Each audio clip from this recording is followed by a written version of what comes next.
Welcome to all about exam. इस video lecture में हम डिस्कस करने जा रहे हैं सेकंड ऑर्डर रिएक्शन की डेरिवेशन।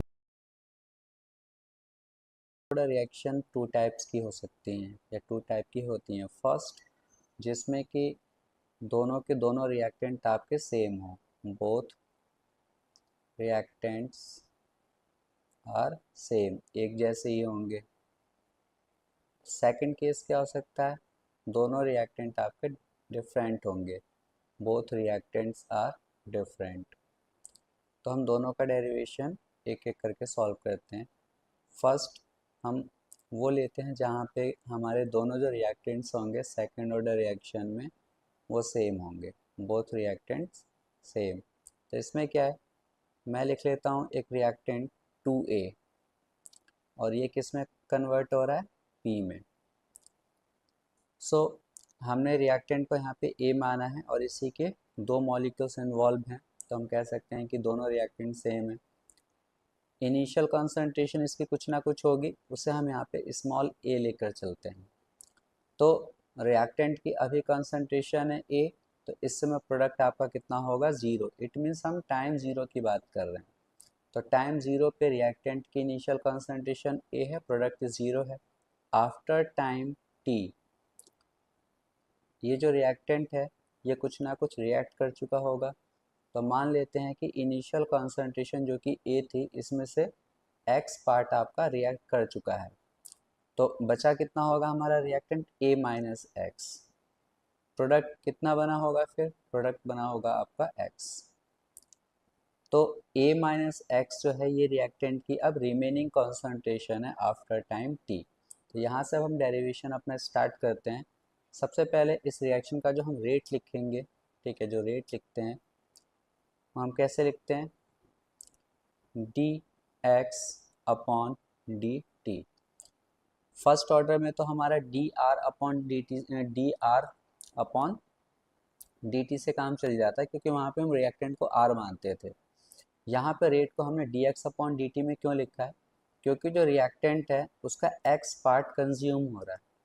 तो D x upon d t, और ये किसके इक्वल होगा, तो रेट तो हमेशा किसके इक्वल होता है, एक रेट कांस्टेंट एंड देन जो भी आपका रिएक्टेंट है उसकी जो कॉन्सेंट्रेशन बची हुई है that is a minus x, उसकी कुछ ना कुछ फिर पावर होगी। और क्योंकि हम यहाँ पे सेकेंड ऑर्डर की रिएक्शन पढ़ रहे हैं तो यहाँ पे हम पावर क्या लगा देंगे, 2। तो this is rate, this rate constant and this is the concentration of reactant, remaining concentration, okay. और इसका square for second order reaction. अब हम इसे इक्वेशन 1 मान लेते हैं। अब हम इसे सॉल्व करेंगे, तो यहाँ पे क्योंकि dx है तो dx के नीचे हम x वाले पार्ट को ले आएंगे जिसमें कि x है, मतलब इसके नीचे आ जाएगा आपका a माइनस एक्स का स्क्वायर, k ऐसे ही रहेगा, और ये जो dt है ये इसके साथ चला जाएगा, k into D T. Equation number 2। अब हम इक्वेशन नंबर 2 का इंटीग्रेशन करेंगे in order to find the rate constant expression. तो रेट कांस्टेंट का एक एक्सप्रेशन, एक फॉर्मूला फाइंड आउट करने के लिए हमें दोनों साइड के इक्वेशन को इंटीग्रेट करना होगा। यहाँ पर हम इनडेफिनिट इंटीग्रेशन यूज़ करेंगे, मतलब लिमिट्स नहीं लगाएंगे वरना बहुत कन्फ्यूज़न हो जाएगा। तो जब भी इंटीग्रेशन हमारा D x upon a minus x square का होगा तो हमारा जो आंसर आएगा यहाँ पे, एक तो ये जो आपका a माइनस एक्स का स्क्वायर है ऊपर जाके माइनस का 2 होगा, और इंटीग्रेशन में +1 होता है पावर में, तो -2 और +1, तो फिर बचेगा आपका -1। पूरा इंटीग्रेशन नहीं बता रहा हूँ मैं, ठीक है, उसमें फिर बहुत टाइम लग जाएगा। तो और फिर माइनस एक्स का इंटीग्रेशन करेंगे तो इसकी वजह से आपका साइन -1 आ जाएगा। ये -1 इस माइनस एक्स का इंटीग्रेशन की वजह से आया, और इस पूरे का इंटीग्रेशन, इस पूरे का इंटीग्रेशन करने के बाद जो हमारे पास टर्म बचेगा वो ध्यान से समझना है, वो बचेगा आपका 1 अपॉन ए माइनस एक्स, ठीक है। जो पावर आपकी 2 थी अब सिर्फ एक पावर बचेगी, ठीक है, यहाँ पे कुछ नहीं होने का मतलब 1 पावर है। तो 2 पावर थी पहले, आफ्टर इंटीग्रेशन पावर कितनी हो गई, सिर्फ एक, मतलब सिर्फ क्या बचा आपका नीचे, a माइनस एक्स। तो ये पूरा हो गया आपका। इधर देखते हैं अब, k डी टी का इंटीग्रेशन हमें पता है टी होता है, और क्योंकि ये इनडेफिनिट इंटीग्रेशन है तो इसमें हमेशा राइट हैंड साइड वाले पोर्शन का जब इंटीग्रेशन कंप्लीट होता है तो कांस्टेंट आता है सी। तो दोबारा देखते हैं, इस पूरे का इंटीग्रेशन हो गया -1 ब्रैकेट में 1/a-x के टी प्लस सी। हमें इस ये इक्वेशन नंबर 3 मान लेते हैं, हमें इस कांस्टेंट का इंटीग्रेशन कांस्टेंट जो है इसकी वैल्यू फाइंड आउट करनी है। तो इंटीग्रेशन कांस्टेंट की वैल्यू फाइंड आउट करने का एक ही तरीका है, वो है कि आप x की वैल्यू को 0 मान लो। ठीक है, x की वैल्यू को x की वैल्यू को नहीं, टाइम को 0 मान लो। ठीक है, हम मान के चलते हैं कि बिल्कुल स्टार्टिंग की कंडीशन अगर है, स्टार्टिंग कंडीशन मतलब टाइम कितना है अभी 0 है, तो अगर टाइम 0 होगा बच्चे तो x की वैल्यू भी 0 होगी। कैसे?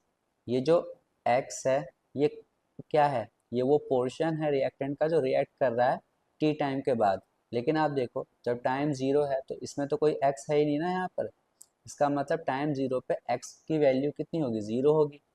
तो हम इन दोनों चीज़ों को इस इक्वेशन में पुट करते हैं और देखते हैं कि क्या मिलता है। -1 आप ऐसे रहने दो अभी, a-x, ठीक है, a-x नहीं, x की वैल्यू हम पुट करेंगे ना 0। ठीक है, तो ये आ जाएगा 1/a-0, इधर क्या है k इंटू 0 प्लस सी। तो आप देखो ये तो पूरा 0 हो गया, तो c की वैल्यू क्या आई निकल कर, क्या बचा इधर 1/a, कैसा, माइनस का। तो ये आ गई कांस्टेंट की वैल्यू। अब क्या है, ये जो आपकी कांस्टेंट की वैल्यू आई है बच्चे इस इक्वेशन थर्ड में पुट कर दो, तो देखो क्या मिलेगा, -1 अभी भी ऐसे ही है, a-x, ये इक्वेशन वापस आ जाएगी। ये सब तो हमने सिर्फ c की वैल्यू को फाइंड आउट करने के लिए वाली कंडीशन अप्लाई की थी। तो -1/a-x, इधर क्या है फिर से के टी, और c की वैल्यू कितनी आ चुकी है हमारी, -1/a। अब क्या करना है, एक तरफ आप के टी को छोड़ो और बाकी टर्म्स को एक तरफ कलेक्ट कर लो, तो ये पूरा टर्म आपका बच्चे इधर आ जाएगा, मतलब इसके साथ आ जाएगा, इधर आने का मतलब है। तो ये माइनस का 1/a है, इधर आके प्लस का 1/a, माइनस ये माइनस का साइन 1/a-x। तो ये फॉर्मूला बन गया। वैसे हम अब के अगर जो निकालना है तो देखो इस पूरे को आप ब्रैकेट में ले लो, 1/a माइनस 1/a-x, ये जो t है ये नीचे डिवाइड में आ जाएगा 1/2। तो ये आ गया हमारे पास डेरिवेशन किसके लिए, सेकेंड ऑर्डर रिएक्शन के लिए रेट कांस्टेंट का ये फॉर्मूला है।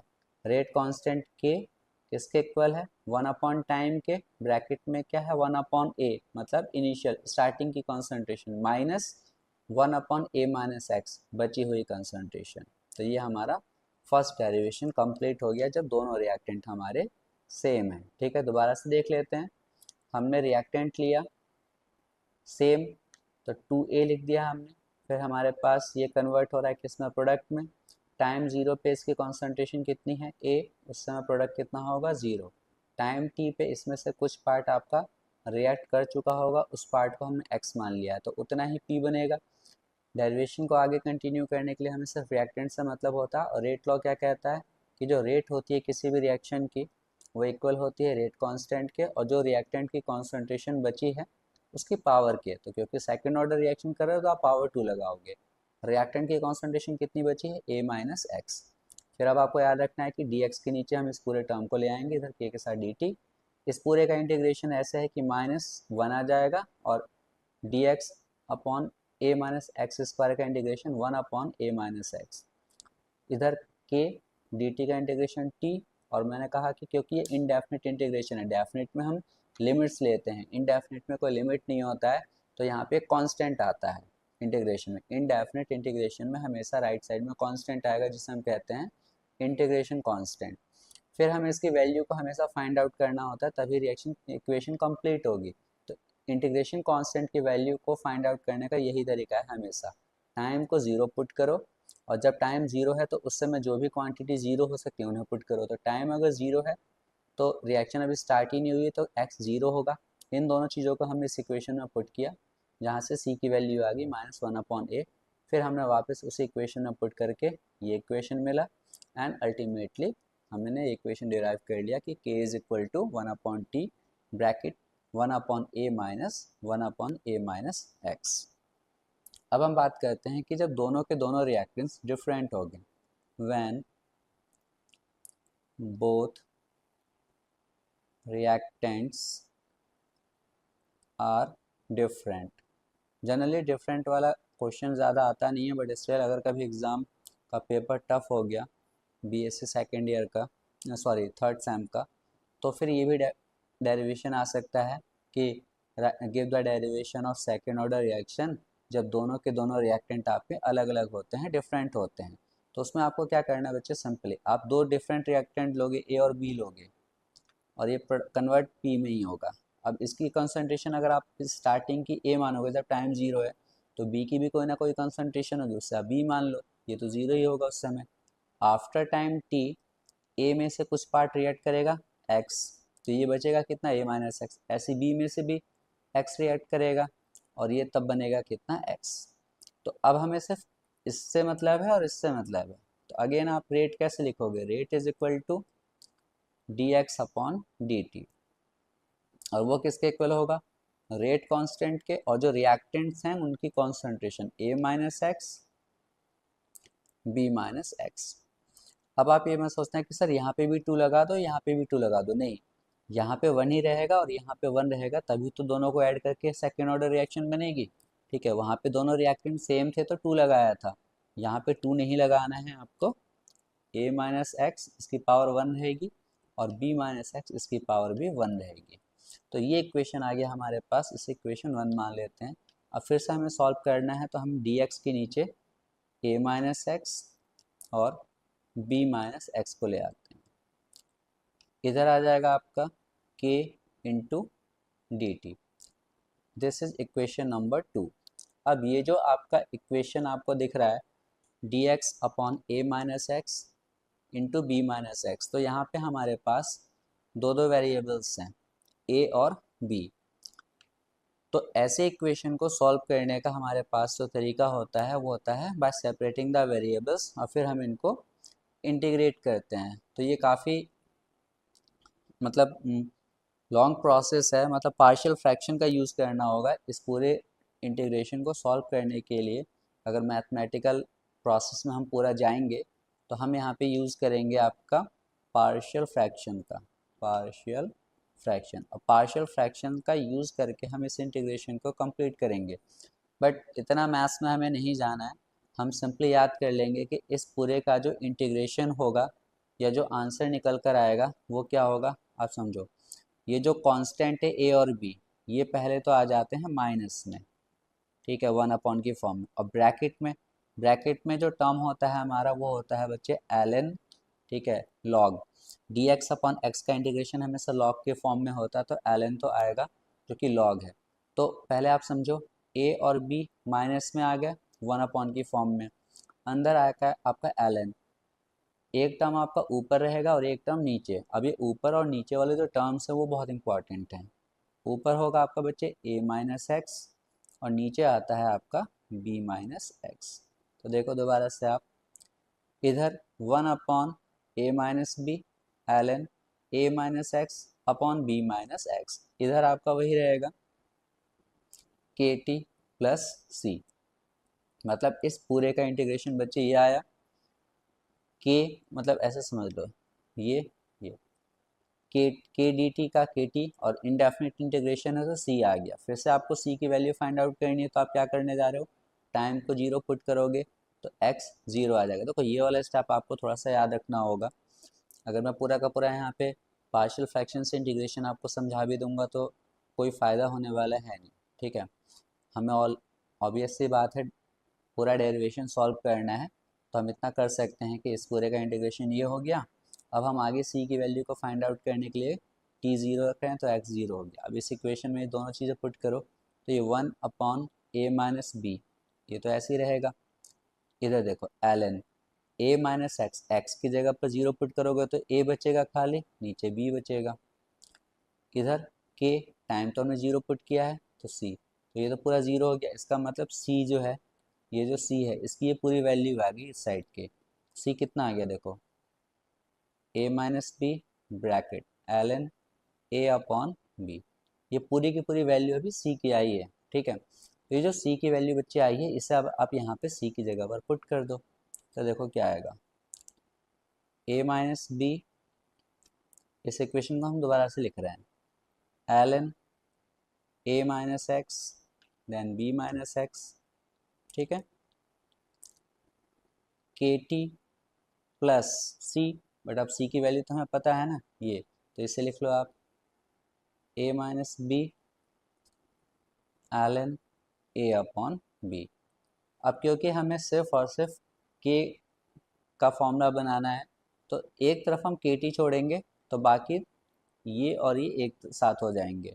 तो इस के टी को अगर मैं एक तरफ रहने देता हूँ तो ये इसके साथ इधर आके सब्ट्रैक्ट होगा, तो देखो क्या आएगा, a माइनस बी, ये पूरा टर्म लिख लो पहले आप, ln a minus x b minus x, ठीक है, ये हो गया।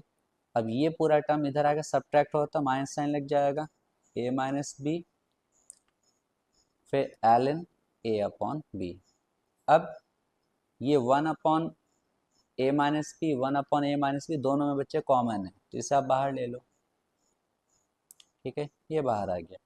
अब ध्यान से समझना है ln a minus x b minus x, और यहाँ पर है minus ln a upon B.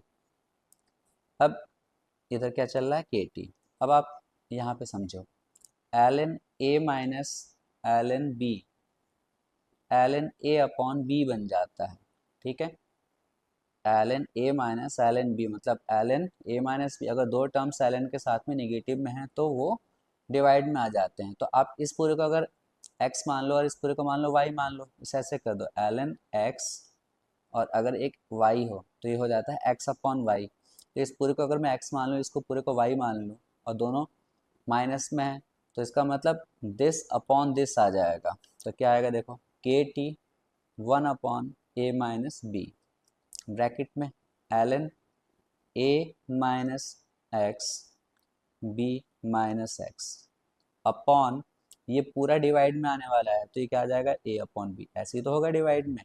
तो फिर क्या होता है, ये तो इसके साथ मल्टीप्लाई में पहुंच जाएगा और ये इसके साथ, तो अल्टीमेटली तो हमें फॉर्मूला मिलने वाला है वो ये है, k t is equal to 1 upon a minus b bracket ln, ये जो b है ये ऊपर वाले के साथ मल्टीप्लाई होगा तो आप लिखोगे b a माइनस एक्स, फिर ये जो a है ये इसके साथ, तो लिखोगे आप a b माइनस एक्स।